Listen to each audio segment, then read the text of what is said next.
Can you keep your hands up? Okay, so, all right, that's good 70% of the room. That's pretty good. In fact, I think some of you are lying, because I go for a lot of companies and not a high percentage of teams are writing substantial unit tests. Now, is the audio okay? All okay? Great. All right, well, I'm echoing, but that's fine as long as you guys are happy. If I get dizzy and fall over, don't worry. It's fine. All right, so let's fly through and talk about the history very quickly. In 1990, we were building X's, and we were just sending out emails to ask people to test things, and then they were sending back emails. Then they started improving, and we got some test tools on the scene. One was called automated QA. And then in 2001, we got Mercury at the time, now HP, on the scene. And then IBM had this rational functional tester. That's what it's called now. 2005, Microsoft Enter, a little late, and with a fairly ordinary version. In 2006, the testing industry heated up. HP acquired Mercury for $4.5 billion. That's a big shopping spree for a big fat ActiveX control, essentially. How many people are using HP stuff? Okay, so 6, tiny percentage of the room, but that is a very good tool, and it's been around for a long time. SmartBear acquired automated QA, and then Visual Studio 2008 came out with some improvements, but essentially it was just measuring the HTTP traffic that was going across the wire. And at that point in time, we had a bit of a mandate throughout our company to be using a lot more JavaScript. We'd seen Google Maps, we'd seen it was pretty sexy, and we wanted that. And so you can imagine where all our breakages were in the JavaScript, right? So we found this company called Art of Test, and they tested, what was happening in the browser. And then Telerik acquired this company called Art of Test, and it's Telerik Test Studio. Anyone used it? Had a play? Yeah, half a dozen.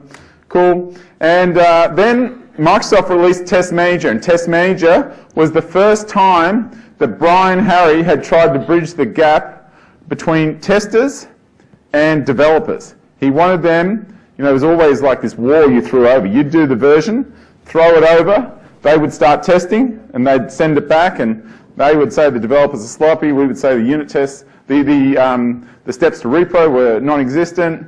All this. We got these sayings. Works on my computer. That type of thing. Actually, it was good, wasn't it? And anyway, Microsoft did a good job with this version. It was first version. We liked it. Had plenty of problems. Ugly UI type thing. But it was pretty good, and then they moved into the magic quadrants for Gartner, which you want to kind of head up into the top right. So 2012, Telerik released their load testing stuff. Microsoft released their exploratory testing stuff, which is pretty cool. And then we then have a good chunk of MTM moving into the web. So you will see that today. I just want to let you know that Microsoft are now number 3 in the Gartner Magic Quadrant.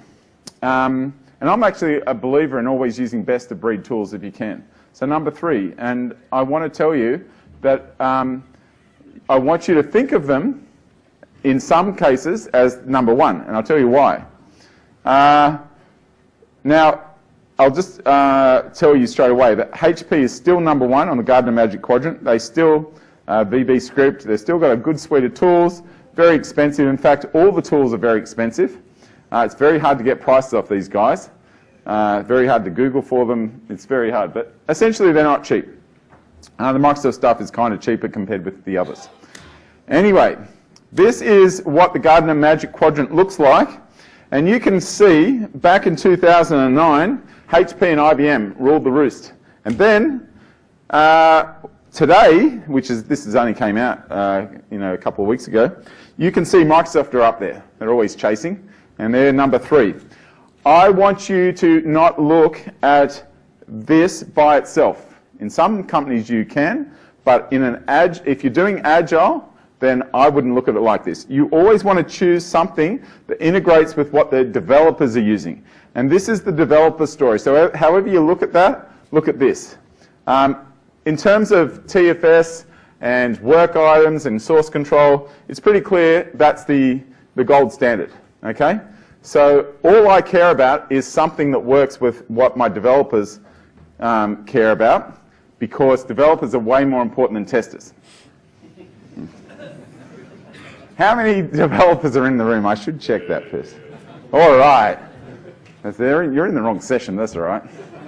How many testers do we have? All right. Oh, well, that's so. We got 80% devs and 50% testers. Can I just double check? Who does devs and testing? Okay, good chunk of you. All right, cool. So at least a quarter of you are doing both roles. So anyway, all I care about is what works with my developer tools, and in this case, the only ones that really integrate quite nicely, well, that would be the Telerik stuff and the SmartBear stuff. So they're the things to consider. All right. So actually, I'll just go back and just look at that very quickly. So you can look through there and you can see where we got SmartBear and Telerik. Those tools integrate with TFS, so you can use those as well. All right, moving along. The tools. This is the tool, and we're going to talk about some of this. The UI is something I have complained about a lot to Microsoft, and they haven't listened to me much. Okay, I think this team UI means unusable interface, but we'll talk through some of this, and you'll get some logic to it in a minute. And this is our other tool. Okay, this will be new to you, and we'll do some demos of this, but that's the guts. So about us, we work for SSW. We are a consulting company in Australia, and we basically work on the Microsoft stack. Myself, I am a regional director, one of 3 in Australia. There's a couple here, Chris Old and Jeremy Boyd. And I'm also an MVP in the ALM space. So I work pretty closely with the guys that are running this thing. I send them a lot of feedback, have a lot of calls with them. And I pretty much love this, working with devs. And I work with teams, different teams, probably most weeks. Damo. Is that a, sorry, what did you want? Yeah, that was Photoshop, don't worry. Damo. So me, I'm a solution architect at SSW in Brisbane, and I run the Queensland office as well. I think if you were in the last session, you would have seen I love TFS, Scrum, and the web, ASP.NET MVC, which is now version 5. So if you wrote something 3 days ago, it's now obsolete.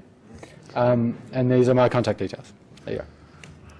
Now, last year I gave this poster out, and I gave that to you in the last session.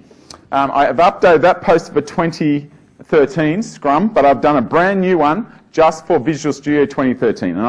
And you guys can grab this at the end of the session.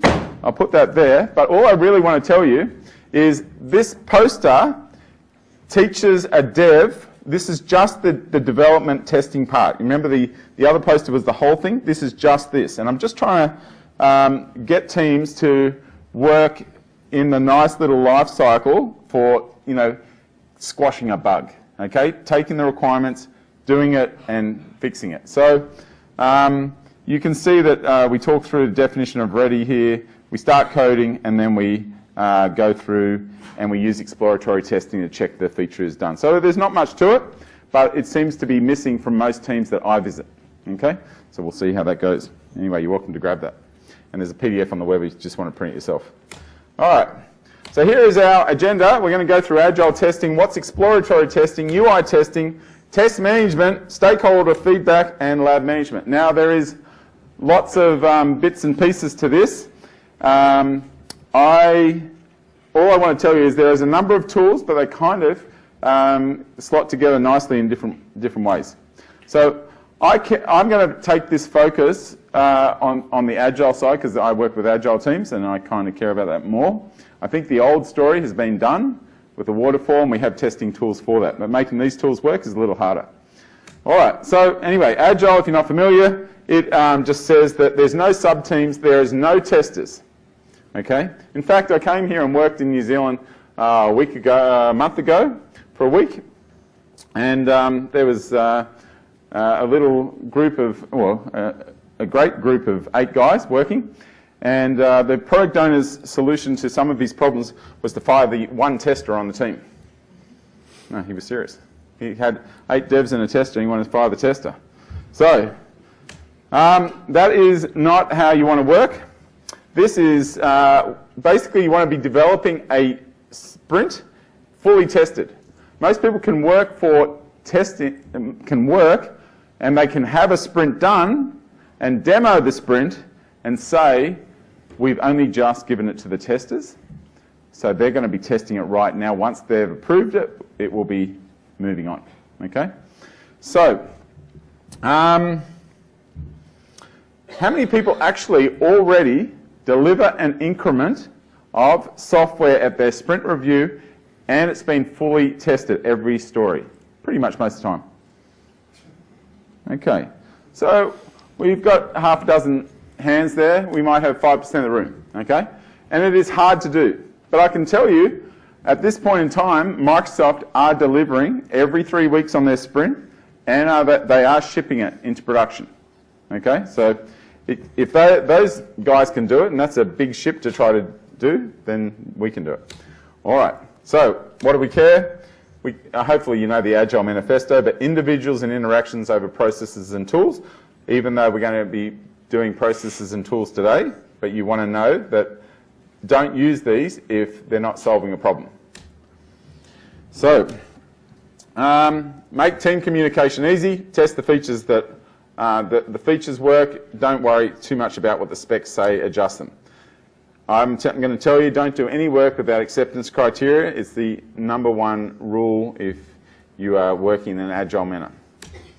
Okay. And give stakeholders plenty of feedback opportunities early to test. Plenty of opportunities. All right, now I'm not going to go through this, but I had written a whole series of rules on rules to better user acceptance tests.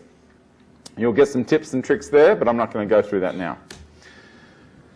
So, all right. So back to Dev Hat over here. Different types of testing. Lots of hands went up for testers. Who has some different types of testing that they do in their projects? Yep. Unit testing, integration testing, all that stuff. Unit test, integration testing. That's good. I got them in order. So integration tests, we consider them also like coded tests, coded UI tests, Selenium as well for web stuff. Performance tests, there would have been. Load tests as well, a lot of you guys are doing. But it's a bit harder to break it down like that as well. You can't always break it down. So there's things like smoke tests. Who knows the history behind smoke tests or how that came about? Yes. Did you know? Well, for everybody else, it came from the hardware industry, right? So the idea was you grab all these bits, you screw them in together, you solder them up, you plug in the power, and you flick the switch, and if there's no smoke, test pass, next phase, right? So if there's smoke that comes out of your code, then test failed. So anyway, so smoke tests. Manual test is what a lot of the guys do. They'll throw it over the fence to the product owner or to whoever, let them click through, just do whatever they want, say, yeah, that's good, that's fine. But what we want to get in a lot of teams as well is organised manual tests. So tests that actually test the right things. So you start with your acceptance criteria, as we've said, and then you move on to test cases based on those acceptance criteria. And then the ideal kind of situation is your automated tests that you can ideally get from these acceptance tests as well. Right. So the other thing we see when we go out is we see there's a bit of a shift from black box to white box testing. Black box testing being on the left there, which is manual testing. So that's kind of give it to somebody who doesn't know how it was written. They'll click around, say, yes, this is great. So that's kind of our exploratory testing, just doing things. On the other side, we see code tests. So your unit tests and your integration tests and stuff like that. And what we tend to see is that most people are doing stuff on the left. So we see maybe 70 to 80% of teams are doing exploratory testing. Maybe not terribly formal, but hey, is this okay? Yes, that's great. And so they stop there. The organised manual test is where they step up a little bit more and they have their testers with their test cases and their test steps and so on. And we see maybe only about 10 to 20% of people doing this. So If we flip over to the other side, over to the left, that's where we see the devs kind of come into the picture, and we saw a lot of hands before on people who do unit tests and integration tests and things like that. But realistically, what we tend to see when we go out, once you actually evaluate these tests, we see maybe 5 to 10% of people are actually doing that properly and sufficiently. Now, the automated testing, that's kind of our silver bullet that everybody's been talking about for a while, where you run a test and then you never have to run that test again. You'll just get a red flag and, you know, one of those rabbits that puts its ear down when the build fails and all that sort of stuff. Everybody talks about it, but realistically, we kind of see that most teams are just dreaming in that respect. It's a very good thing to aim at, but a lot of the time people aren't getting there. So this professional testing tool, Microsoft Test Manager that we showed, has some awesome stuff for that first block, that exploratory testing, which is what we really want to show you. Now, who is using MTM on a daily basis now? Yep, so we've got maybe 10, 15% of people. All right.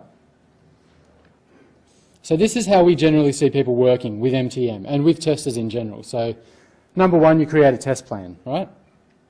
And number two, you create a test suite for that test plan, and then you create tests, and then there's test steps for your tests, which are in your test suite and your test plan. And then you can run your tests, right? So the downside is there's all these steps that you have to do before you actually do any tests. And what tends to happen is the testers will start that early and they'll work off old specifications. Meanwhile, the developers have been having conversations with the product owner and they've changed direction.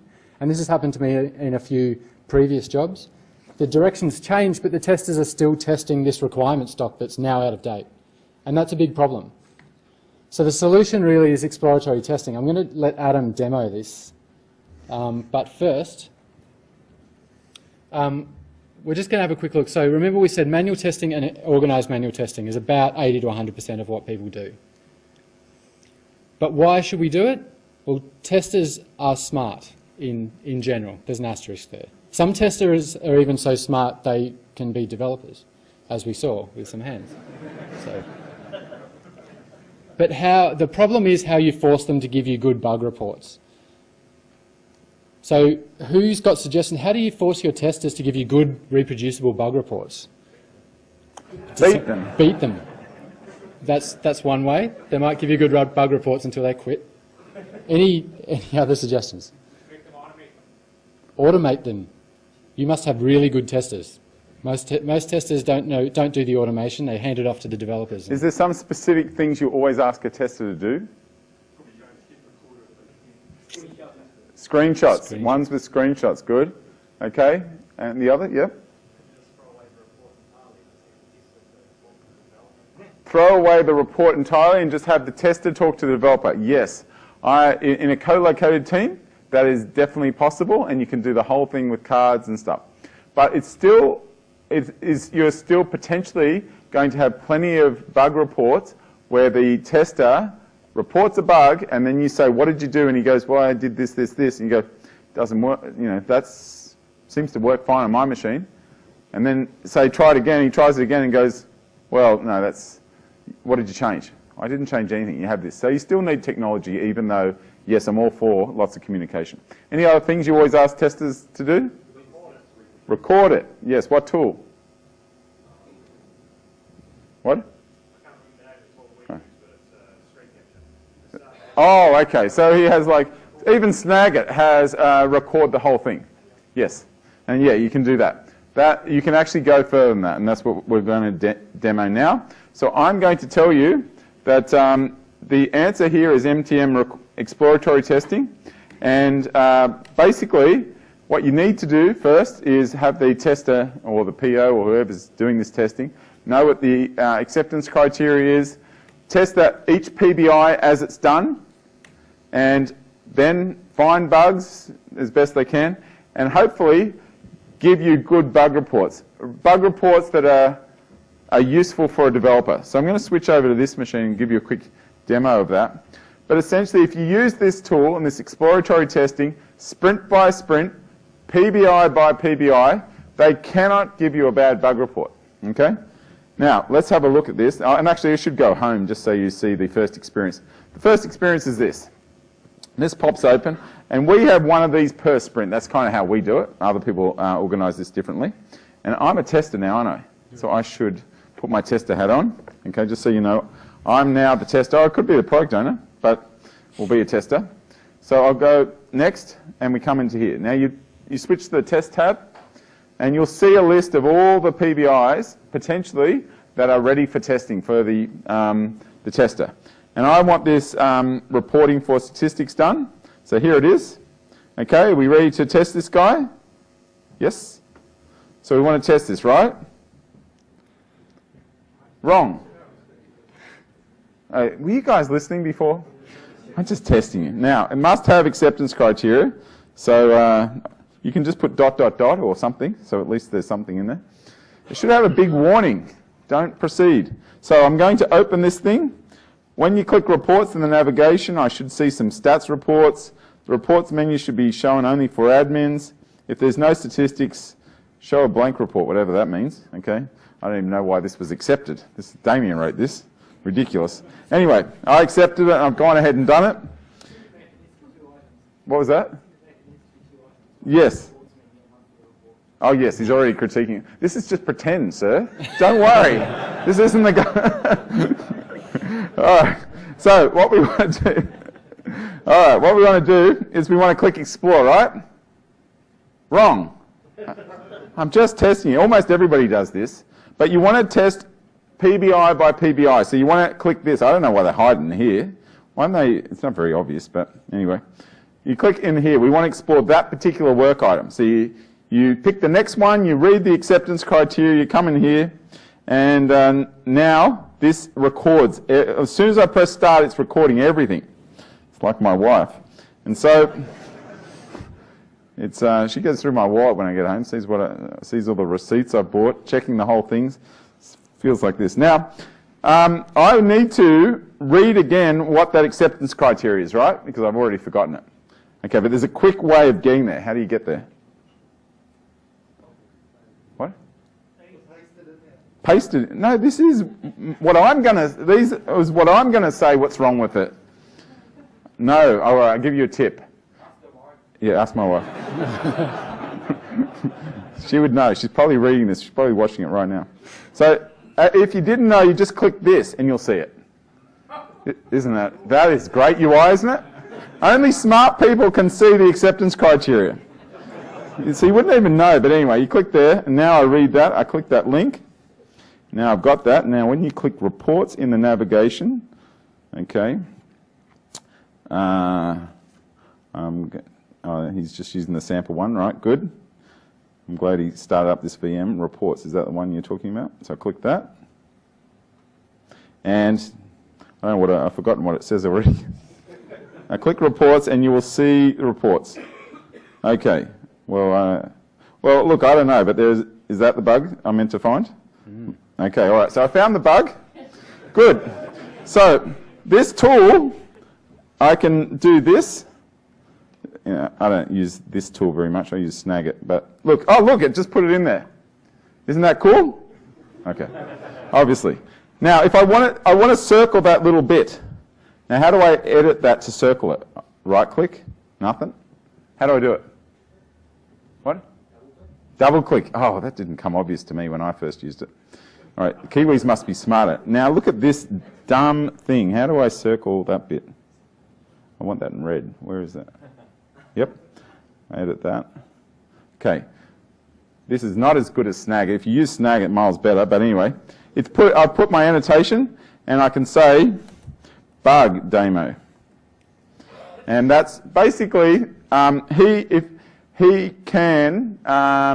if that dropped into an exception, he could get an iTrace file. He can get the whole recording. I could, he's got the whole recording, so there's no way it can be unreproducible.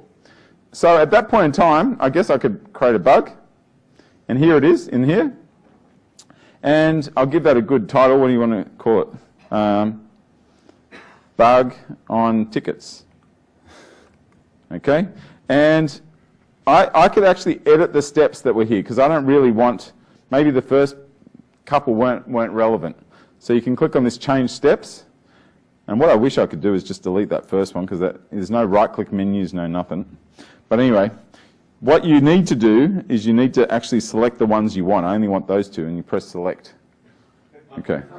Not very obvious, but anyway, you can do it. You've got an action log, system recording, that type of stuff. Now, when you hit a bug and the product owner reports it, he's sometimes upset. Some bugs upset him more than others. Okay? In this case of the Kiwi product owner, he was really upset about one particular automated test that was missing. Okay? And he thought it was such an obvious one that it should have been picked up with automated tests since he's invested a lot of money in testing. So when you get a bug like that, the way that you make it not reproduce is you create a test case for it. Okay? So those steps come back. And so in this case, they've even encouraged you, before you press save and close, do you want to turn this into a test case? So it is pretty nice how it does that. And it's going to say, here's this. I shouldn't have deleted all the steps because now all my steps are gone, but never mind. But it would have put all the steps that I followed if I hadn't have, I didn't think of that. All right, test that the reports work or the PO will go crazy. Now that you don't do the last bit normally, but that's kind of, it's there, it's got all the test cases there. You can put in the expected results. I often don't put expected results in a lot of just a user experience thing. But for a business rule, like if it's to do with, if you add this and put the GST, that's got to equal this figure, then you care about it, but not always. And then we save and close. That's done. And we're in business. And I think we're good to go. And I can press end test, right? Okay. All right. And that is that. I've now got an exploratory testing. During that exploratory testing, I created a bug and created a test case. All right? So I'm going to save and close that. And we are good to go. So back here, what we just did was we just did the steps that you make sure that you do for every PBI you complete. Acceptance criteria. Choose the sprint. Open that up. Don't use that explore, use this explore. So then, or you can right click. Thanks, Damo. Or you can click, oh, there's the hot tip. Well, they could just make it more obvious. Create the bug, and you can filter them down, and that's pretty much how it works. If you need to create a test case at that point in time, use that judiciously, because in our terms, every test case is essentially technical debt. Okay, so you've got to be careful. That's why you want to get to automated tests. This is often cheaper. So test cases are automatically populated. If you use IE, I used Chrome, didn't I? You did. Yeah. So I should have mentioned, if you use IE, not that it really mattered because I deleted all my test steps for some stupid reason, but if you use IE, it puts in much nicer descriptions. So there is one reason to use IE. Okay. Wasn't meant to be Jake. All right. Is there a second reason? If you do, email me. Okay. So, come through here. All right. And we're in business. And you would see, if we go back to the PBI, you'll see that how many bugs were raised. The good descriptions there, Damo. Bugger, bug, bugger. Great. And get the reports. All right. So you can see the test cases, and that's all. That's a rich bug reporting. If you do just this one step, you are substantially more mature than most teams. Okay? Now, just to remind you, I have no idea why I put this in last night, but I put my Fitbit in because I'm so proud of it. There are my steps. But it's a recorder. It's always recording. I've tried before. I've been trying to get fit for some years now. It's going on. But I found this great app called Runkeeper, and every time I went for a run, I'd turn it on, and then I would forget. I was so exhausted, I'd forget to turn it off, or I'd go on another walk, and I'd go, bug, I just went on a walk, I didn't record it. But this Fitbit is always on me. Just like this will be on me until I work out how to get it off. My daughter, she's all into aviation, and she has been trying to get an airport named in Australia after the inventor of the black box. And he was Aussie. I'm very proud of that. Yes, you wouldn't relate, but never mind. So She thought these black boxes were so awesome. They were invented by an Aussie. She said, Dad, I really want you to install this, what are those things called in the cars? So, dash cam. So I got a dash cam, well, she actually bought it, and put it in my car. She doesn't like the way I drive because sometimes, or quite often, I'm actually got my iPad and I'm doing emails. And someone's talking on the phone. But Sydney traffic's very safe because you're going very, very slow. So you can't do any damage, but she wanted that anyway. So it's always recordings. This stuff is just like exploratory tests. All right. Oh, it's a bad analogy, but never mind. All right. So, guys, what do you think? Who likes what they just saw and would use it? I know it's not for everyone, but... Okay, so we got 70% of the room. Who wouldn't use that, even though they've seen it now? Okay, few. Sir, why? Automate as much as possible. He'd prefer to code it and automate. Good answer. Yeah, we're reducing our manual testing because it's crap. So he's saying this is crap. Automated testing. All right. Now, not everybody has the resources to do automated testing. Plus, you can't do automated testing for every single thing. Plus, it's not always, automated testing is not the panacea for everything. If you can have a tester spending his time doing less dumb testing like this, and because most of it is covered by automated tests, that's great, and that tester can report user experience flaws, where the experience of going through all the steps is not there. And so that tester now is free to roam and discover the app. So there's still a place, if he's going to report bugs, you'd prefer a good reproducible report.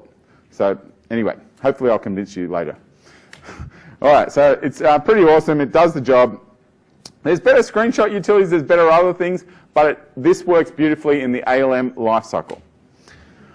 Alrighty, so do it that way. Don't listen to those two guys. They don't know what they're talking about. Okay.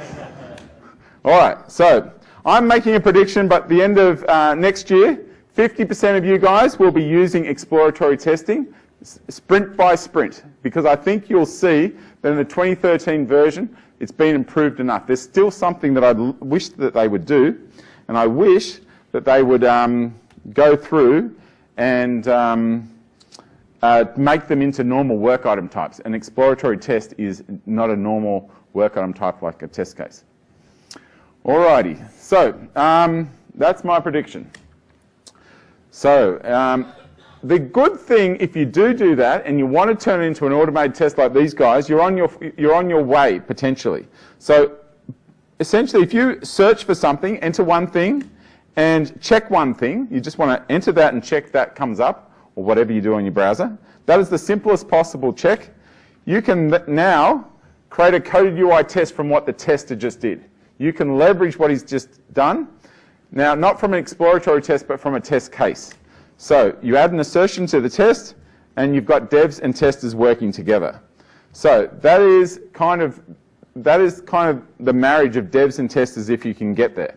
Now, what this does, unfortunately, is increases the load on the developers, and it lightens the load on testers. So it's potentially dangerous. Okay, so this is how you do it if you want to do it. You go add coded UI test, and then you select the thing that the tester just recorded. I'm now a developer, aren't I? So I've got the wrong hat on, in case you're getting confused. And I don't want to wear that hat, so that's ridiculous. Now so that's distracting. All right.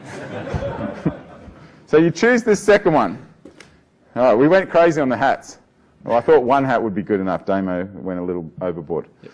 So we choose this existing action, and then you go forward. You'll then choose, this is the worst UI I've ever seen, but you choose the test case, you press OK, which means add in this case, and you have this. Now, this is good. This is great. You've got your action done. What's the next bit? The assert. So we've got what the enter one thing, check one thing.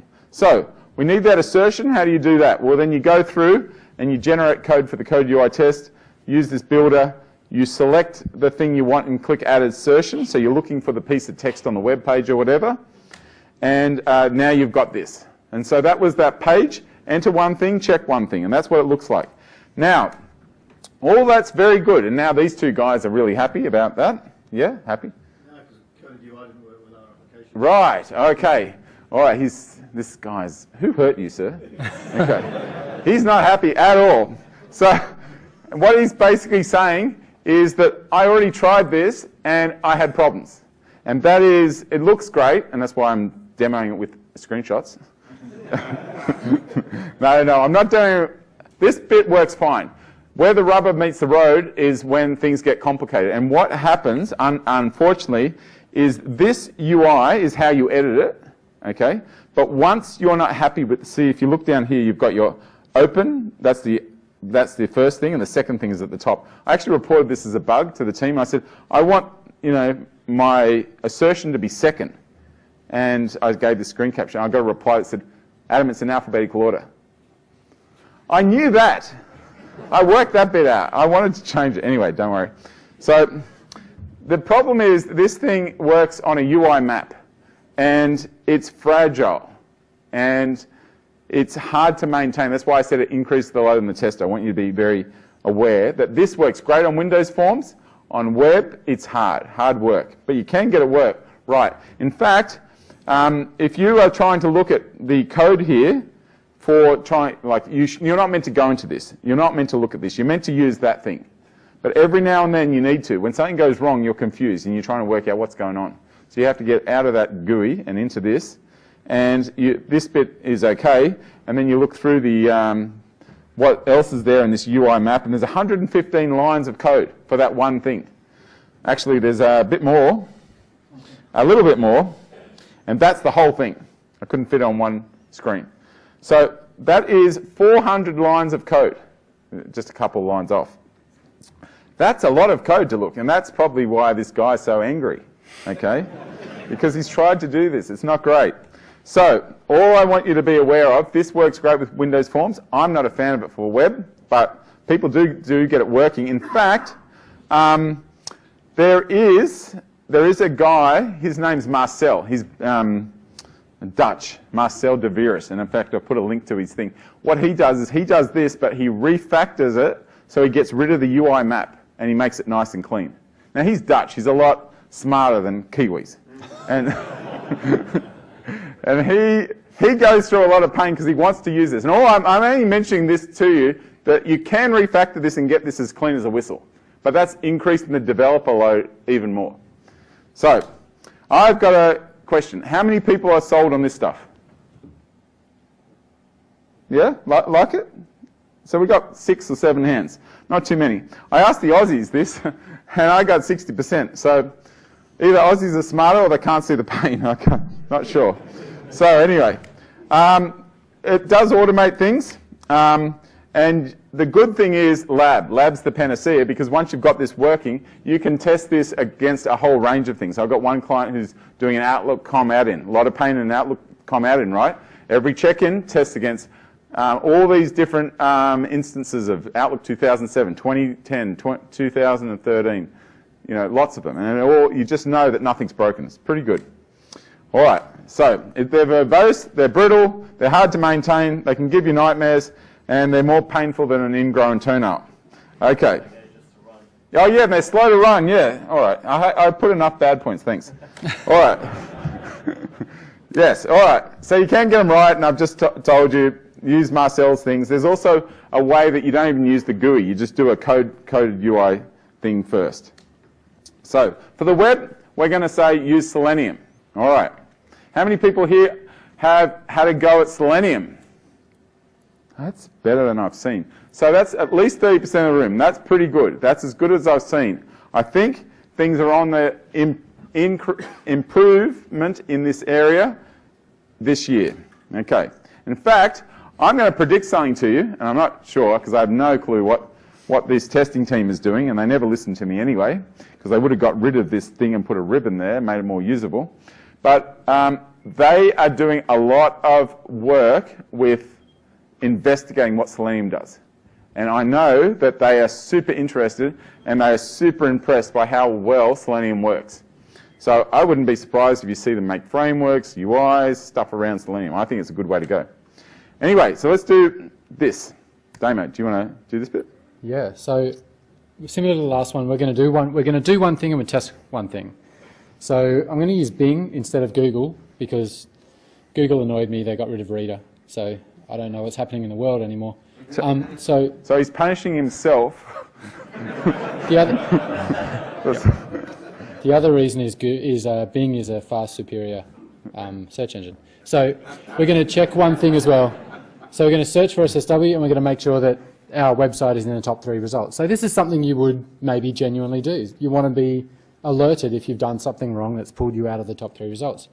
So we're going to add a reference to Selenium. We're going to write all the code, and I promise it's going to be less than 400 lines. I'm going to do it live for you. And He's very fast typer. all right. So we'll switch to me. All right. So first thing is to add the references to Selenium. Who knows how to do that? NuGet, thank you. That's good. That's good. Who was that man? Yeah, the broken leg. He's been doing a lot of reading. That was quicker than Australia, actually. Maybe he's already watched the Channel 9 video. All right. So we search for Selenium. And there's some great .NET bindings for Selenium that they've released as well. So you write it just like a native API. If a framework doesn't have a NuGet package, I get really freaked out these days because the serious ones always are supported by NuGet. So you'll be pleased to know I've already added it, just to save some time. And so, all right, we'll write my test. So the first thing I want to do is get a browser and a new OpenQA. Lucky we don't have too many testers in the room.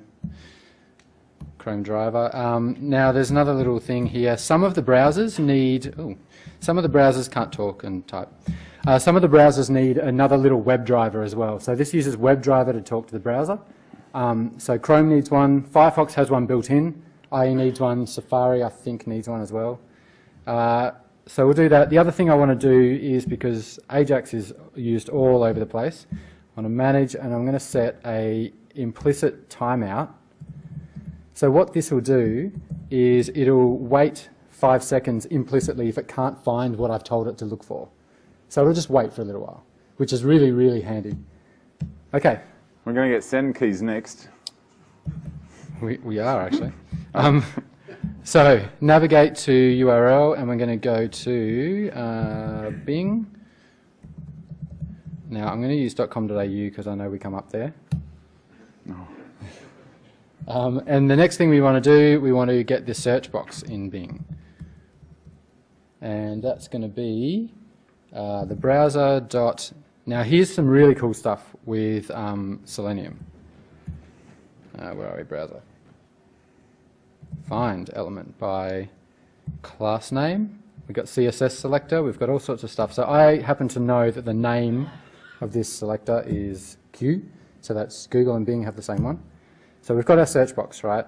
So now we need to search for, and we're going to send keys, just as Adam predicted. It's back to macros and things. So we're going to search for SSW, and then we're going to submit. Right. So we've done our work, right? Now we need to work out whether we are in the first 3 search results. So I'm going to do an assert is true. Oops. No, I'm not going to do that yet. I don't know what to assert yet, so I need to get my links. So links are going to be, we're going to look in the browser again, and we're going to find elements by CSS selector. So if you're a web dev, this is gold, because you're probably used to jQuery, you're probably used to CSS, and it's a great way of finding out, you know, how to get to that item. It's a lot more flexible than this UI map as well. So let's just do this. I'm going to search for SSW, and we're going to use DevTools, and we're going to find this guy here. Who knew that IE had DevTools? This is Chrome. But IE actually, IE 10 and 11 actually have really good DevTools now, but I'm used to the Chrome ones. So, right, so I can see here we've got a class of SB Meta and a site, so that'll do it. That'll work it out for me. So the CSS selector for all you web guys, SB Meta, and then site. Right, so that's going to be our links, right? Okay, now we can do our assertion. So we want to assert that links, and one of the top 3, so we'll take 3 from our collection, it's good old link stuff, has any where the link text equals www.ssw.com.au. All right.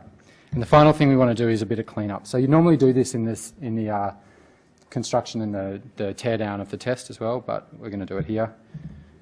All right, quit. All right, that's our test. I'm done. Who's going to be super impressed if I run this and it's going to work first time? I also will be super impressed with myself. Okay, right-click, run tests. I'm just going to stand back. That's because there's a lot of fragile bits and pieces in there. Yep. You got timeouts, sim keys. You need link for CSS. Oh. Wait for it. Green. Yay. All right. Not bad. So the really... I could have typed it faster. You know, in some countries that would have, some companies that would have been a raise, but... All right, so the really cool thing about this, actually, is that you can do things like this. Firefox driver, and now that's it. Run the test again, and this is pushing my luck, but this should now do exactly the same test in Firefox with no other changes.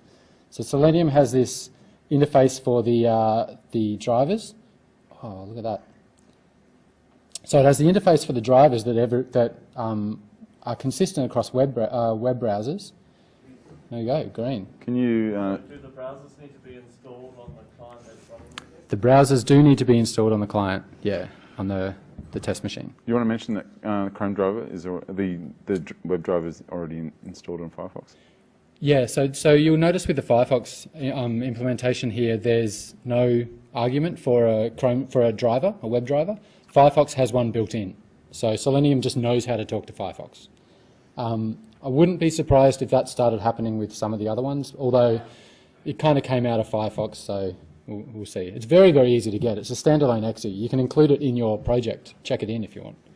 There's a couple of really other great things like browser.screenshot, get screenshot, and that'll give you an image, which is a screenshot of that thing. You can change browser user agent, so you can make sure that your site is delivering a different experience for an iPad, for example, or a Surface or something. And then save the screenshot and do pixel by pixel comparisons to make sure everything's the same. So really, really powerful stuff. So I've used that screenshot one for a company just checking the CSS wasn't dramatically changing. So they were having lots of CSS problems, and you can basically say, is this image more than 80% different than the prior one? If so, something's gone wrong with the CSS. Okay, so that type of stuff. There is actually some stuff for WebDriver for browser test as well. So you can offload it to these sites that have, or these companies that have all of these different browsers you can test against. So it's worth investigating. All right, cool. Let's move along. Move along. Alrighty. So he went through, did that, added the Selenium driver, did his arrange act assert, and obviously a coder is not going to do this, but this is fairly easy to maintain this type of stuff.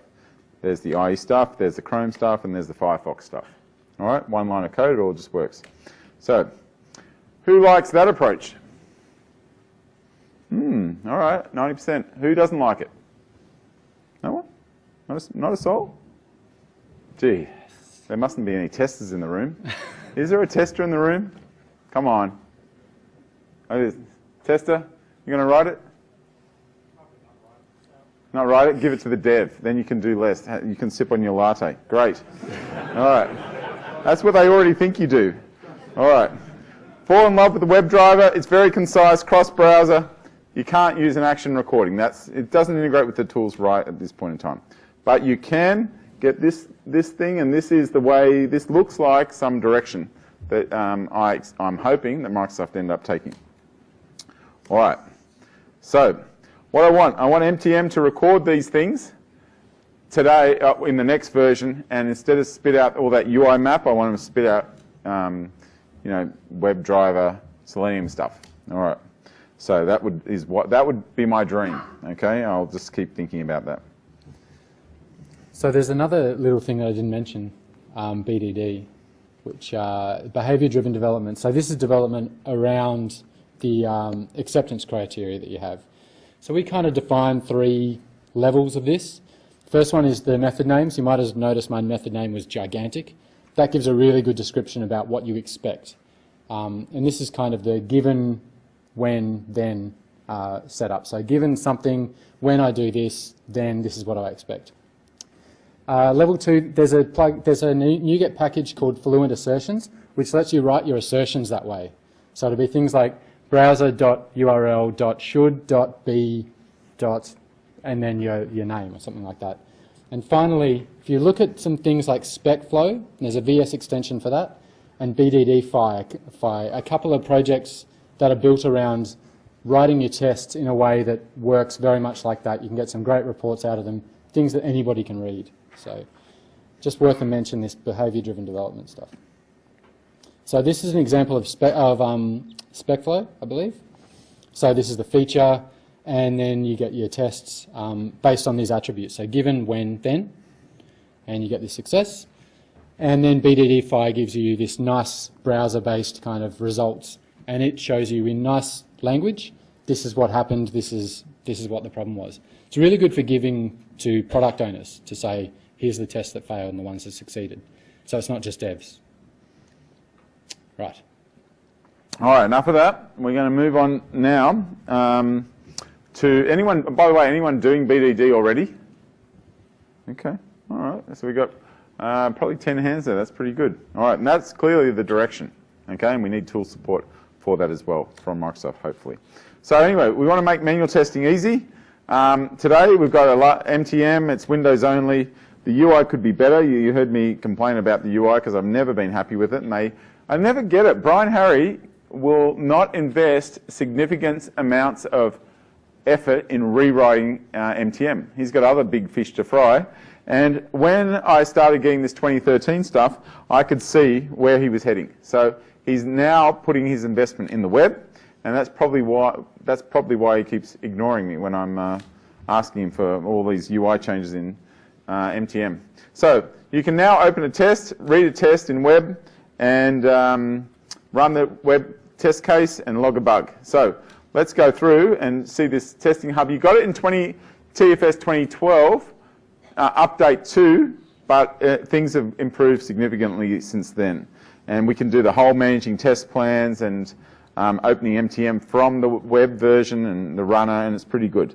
So there's no need to install MTM. How about I just quickly show that?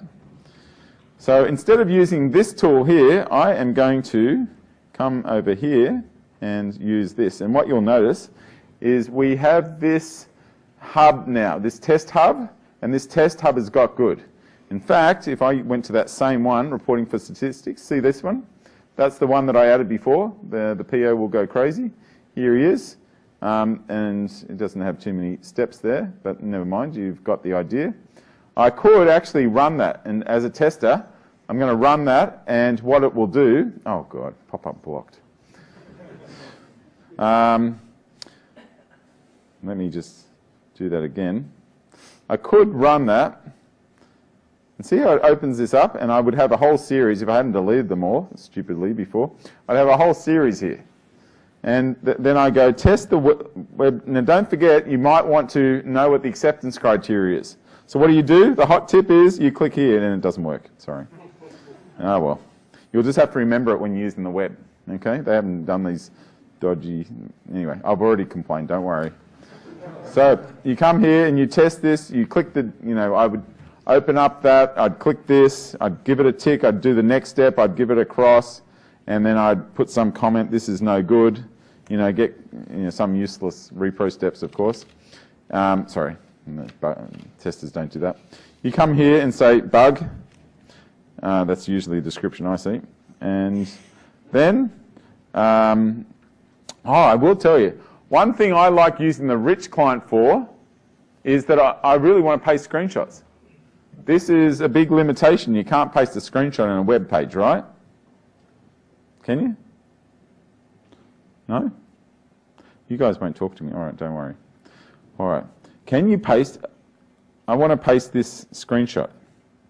I'm in the web. Am I allowed to paste it in here?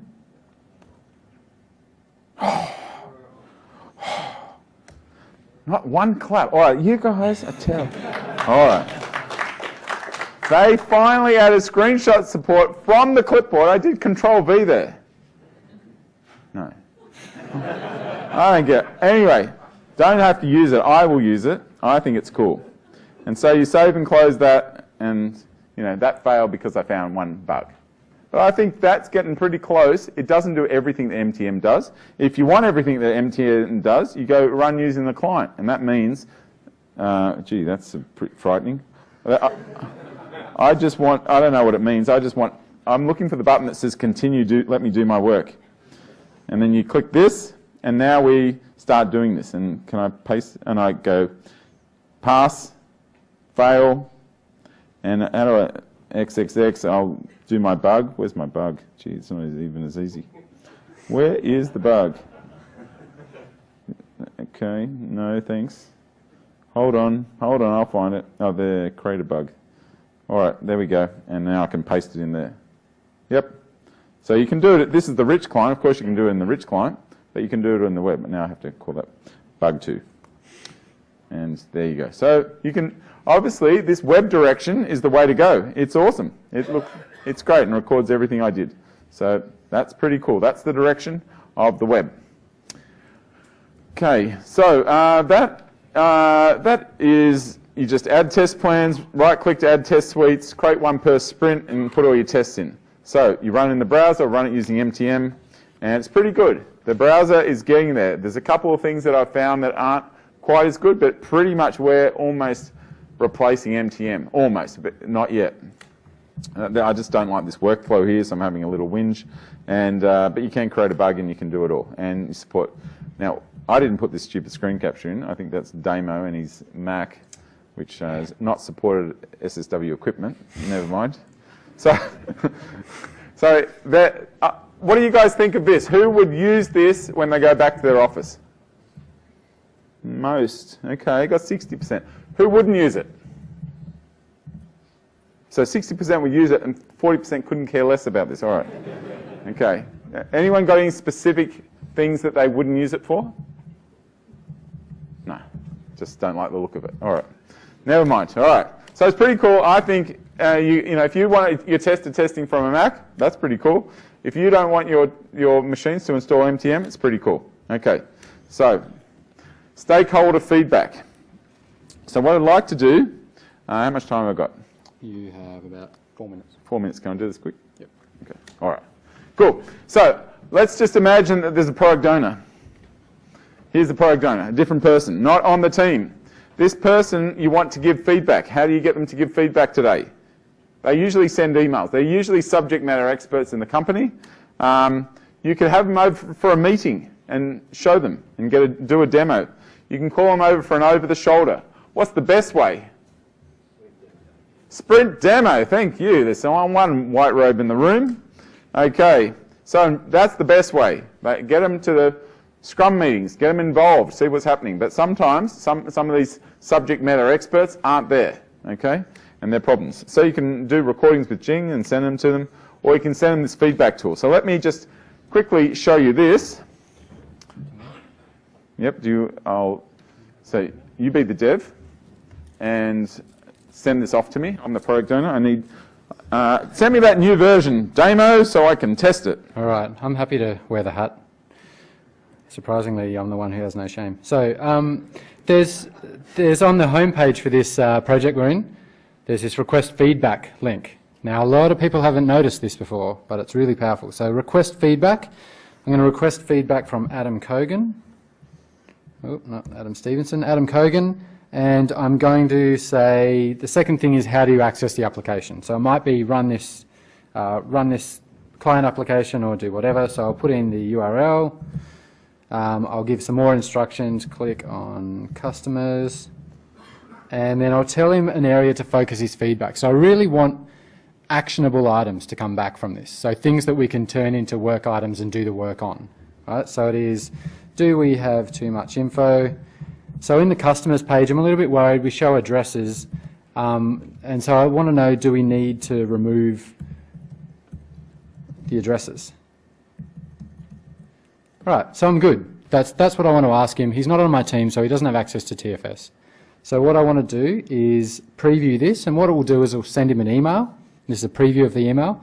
It says preview, but I can actually make any changes here. So that's not preview then. Which is not really preview.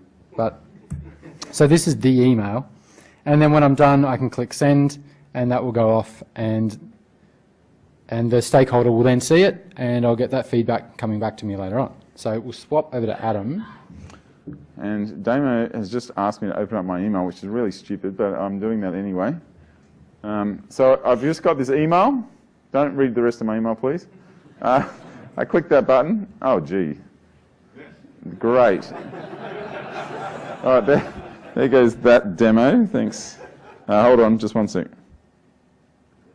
If I click it a second time, it'll do the same thing. Can you? All right. It doesn't want to open it, and I've just realised that the TFS team and the Exchange team obviously don't communicate very well, but this problem has been fixed or anticipated. And now I get that, so the poor product owner, he already has a bad first experience. So he gets that, he should know how to do that, shouldn't he? Okay. So anyway, he does that, and he gets the email. This is a very convoluted software developer I'm working with. All I wanted to do was get the new version. Click that, or I've done that. Oh, okay, good. That's the app. Click on customers in the menu. I can do that. You do have this VM running demo, don't you? Do. Okay. Oh, there he is. Okay. So click customers. Where is customers? That guy. Done. Click next. I can do that. What do you want? Do we have too much info? Do we need to delete the addresses? I don't know. So I can do a screenshot saying I'm not happy with the red. I hate red. I hate red. I can actually complain about anything without any problem. Oh, this is pretty cool. Let me show you this. Screen with voice. Oh. Demo. I really don't like that when you click edit, it is so slow. It's just discreet. Why is that button so big? Stop. And so, you've got this. I don't like that when you click edit, that's weird. Is so slow. It's just discreet. Why is that button so big? Anyway, demo. I really don't like that when you click edit, it is so slow. It's just discreet. Why is that button so big? So that's pretty. Stop. That's pretty. So now all he has to do now is work out how to close this. You know, I'm dumped into poor Metro. Anyway, hopefully he'll know that just to click up here and you just drag down and then you click this and you'll be back. All right. And I'm going to give that a 1 demo. And do we have too much? Yeah. Well, the whole thing I'll give. Actually, how do I give 0? I can't. Anyway, that's that session finished. I prefer the email system. Right. That video will be available for download later on after the conference. Right. So back in here, I've got my team favorites set up with my feedback. So if I refresh this, I can see Adam's feedback. Now I've got 2 items. So another item in here.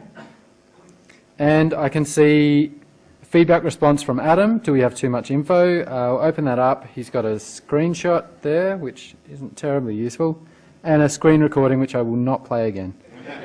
So from this, I need to do the work, right? I need to schedule, I need to put it on our backlog. So there's a little icon up here which says create a copy of this work item, including links. Where is the button that says add to backlog? So this is kind of the button that says add to backlog. It's the same button, it's a translation error probably. So you click this guy and we create a new work item. So I want to create this as, it's not a bug, it's a product backlog item. I call it a bug. It's doesn't meet our definition of a bug. Right, and now we have, not just we have this product backlog item, but we've got the screenshot and we've got this screen recording as well. So we've got the whole history of what was done. Just in one click, I can save that and close it, and now this is a new work item in our backlog, which is pretty cool. Great, awesome. So that is getting feedback from the stakeholder. Hopefully you like it. That's how you do it. You just do that, enter all that. You'll get an email, and this would be the first experience. It's 30 megs. Took me like 10 seconds. I just did it just before while he was doing that. It was very quick. So many options for recording feedback, screenshots with markup, and then you add these tiles and you can use this. No more parsing of emails in your inbox, worrying about because you can't copy the images out anyway, so it's straight into your TFS server. So that's good for some people. It's going to be interesting to see how popular this ends up being, but that's there. How many people like what they just saw then? Okay, that's most. I think that's 90%. How many didn't like it? Not a soul. That's funny because I don't like it that much. And I'll tell you why. The tool is good. The people I imagine sending this to, they already give lots of feedback to lots of different teams because they're pretty important people and they're very quick at giving feedback. And I think I'd have trouble telling them change your process because they're older and you know how hard it is to change older people. So yes, sir. Yes, sir. So where's all that rich media stored? Is that going to clog up your source control database? Oh goodness gracious! He's worried about the storage. This is just in the cloud somewhere. You're just worrying about things. Yes. Look, you can always delete it. There's an attachment cleaner tool. This problem has existed, and so you can go through and it cleans out all that stuff. So this has been happening for a while with IntelliTrace and all the existing stuff. So this isn't brand new. Just the way it's done is slightly different, and it's free. So the only impediment to giving it to anyone, essentially at this point in time, is they have to have a live ID. Okay? I don't know if that's an impediment, but it shouldn't be. Okay, so you ask anyone for feedback. If it's on your own machine on-premise, then you would have to put them in your AD. That's an impediment. Okay? But who knows? All right, but don't forget, don't use this tool if you can get them to use MTM because they'll give you even richer bugs with that, potentially. But most people that this is designed for are not somebody on the team. So hopefully, all right, I'll let you do this quickly. All right, so you might have seen a theme with Selenium and with that they're testing in the web as well, that you can't just test in one device. So in the past, the lab stuff needed these complicated Hyper-V environments and expensive infrastructure, hardware, all that kind of stuff. So there's two new things that have made it a lot better, this lab management. One is standard environments, which is new in 2012, and one is Azure VMs. You no longer charge for them if they're turned off. Right. Would you mind flicking through this because I want you to show that brand new feature that came out last night. All right. So I'll flick through this really quickly. Standard environment means you can use any machine at all as a lab. So you used to have to use these VMs in Hyper-V, but now you can use anything. And in Azure, as you saw in the keynote, there's a lot of stuff you can do, and probably saw in Scott Guthrie's stuff before. You can build up these servers really, really easily, shut them down when you need to, and spin them up when you need to. Install them as test controllers and then point to them as part of your build. So the build has this great lab default template for the cloud, and then it just runs you through a workflow kind of a wizard to get things through. So that's a lot better than it used to be, and it's really, really good for Windows apps in particular when you need to test it against maybe XP and things like that. Cool. All right, so the other thing that Adam wanted me to show you, which came out 2 days ago, just to make it really easy to demo. Need me? So this is in our web environment. So our test hub, I'm just going to zoom in a bit. In our test hub, you might have seen we saw our tests listed there. There's this new thing over here, this view, which now can change to grid.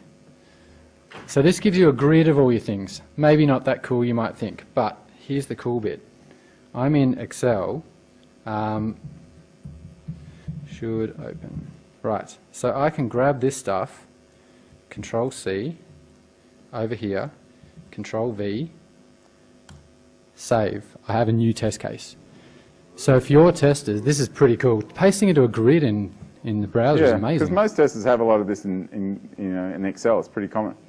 Yeah, so this is great. I think it's awesome. Yeah, we had to show that one off. All right, back. Quick. Back. So we talked through today what was Agile testing. We talked through exploratory testing. I hope you guys start using it. We talked through UI testing, what's dangerous, what's not. Selenium is awesome. Do some investment in it if you're not. test management was good, and so you can see everything's going to the browser, and the stakeholder feedback, you have a tool for it now. So hopefully you enjoy that. Grab that brochure on your way out, send us emails, and tweet. Thank you, guys.